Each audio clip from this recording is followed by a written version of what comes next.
Hey there! So, let's tackle the problem we're facing with quaternions and Euler angles in our code.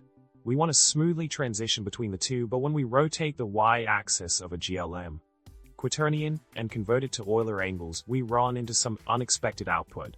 The y-axis seems to be capped at 90 degrees instead of continuing beyond. Quite a pickle, right? Now onto the solution.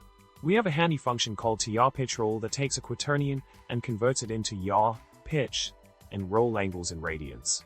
This function involves converting the quaternion to a rotation matrix and extracting the y-axis angles to ensure the y-axis can go beyond 90 degrees.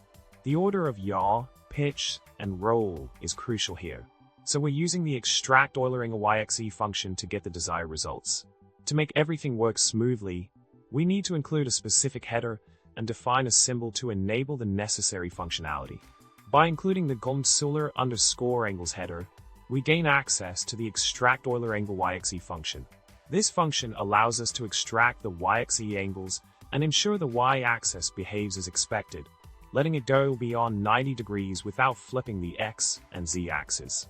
Now, with the adjustments in place, our output reflects the desired behavior. The y-axis smoothly progresses beyond 90 degrees, allowing for continuous rotation without any surprises. Problem solved. In summary, we've successfully addressed the issue with converting quaternions to Euler angles, ensuring that the y-axis behaves as intended.